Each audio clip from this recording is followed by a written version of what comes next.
क्या रात कटे। और अगले लाइन पे आप सबकी तवज्जो, आप सबका ध्यान चाहूंगा। वाह। कि नींद आंखों में समो लूं तो स्याह रात कटे, ये जमी ओढ़ के सो लूं तो स्याह रात कटे। और कतरे अश्क, अश्क कहते हैं आंसू जी, कतरे अश्क भी लौ देते हैं जुगनू की तरह। क्या बात है। कतरे पहुंचिएगा वहां तक। जी जी जी लोग तो पहुंच रहे होंगे जी। कतरे अश्क भी लौ देते हैं जुगनू की तरह। वाह।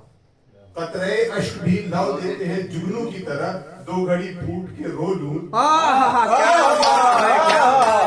भाई, क्या बात है। दो घड़ी दो घड़ी फूट वाह, के वाह, रो लूं क्या तो स्याह रात हो। स्याह रात। क्या बात। वाह। कता क्या है। बहुत बहुत शुक्रिया आप सभी का। काशी की धरती है और काशी की धरती का सबसे पवित्र खित्ता है ये। जी काशी तो बहुत बड़ी है, जी। लेकिन काशी में भी जो सबसे पवित्र स्थान है वो बुद्ध का ये स्थान वाह। है। क्या बेशक कहा जाता है कि यहीं पर भगवान बुद्ध ने शिष्यों को उपदेश दिया था, संदेश दिया था, प्रथम संदेश। और उस भाव और उस भाव भंगिमा और उस महिमा के साथ ये बहुत पवित्र स्थान है जहां हम लोग बैठे हुए हैं। काशी के बारे में कहा जाता है कि काश देती काशी, काश्यति प्रकाशति दशर्ववा काशी। वाह। कहा जाता है कि जो धरती स्वयं में प्रकाशमान हो, खुद में प्रकाशशील हो, वो धरती जो है वो काशी है। वाह। वाह बेशक। क्या बात।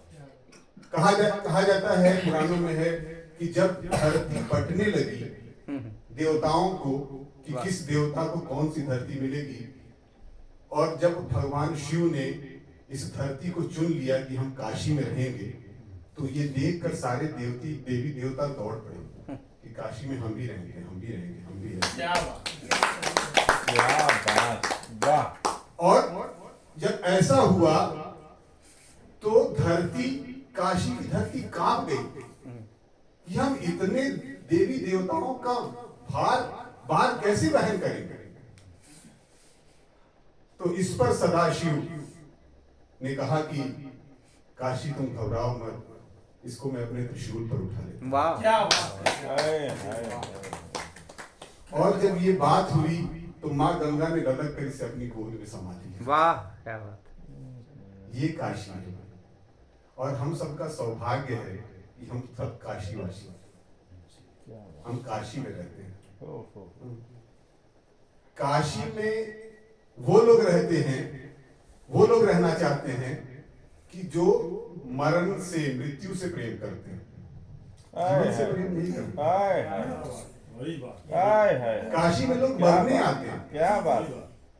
यहाँ पे बहुत सारे आश्रम, बहुत सारी जगहें ऐसी बनाई गई हैं कि जहाँ पे बाहर से लोग आके इस इंतजार में, इस प्रतीक्षा में हैं कि जब हम मरेंगे तो काशी में मरेंगे,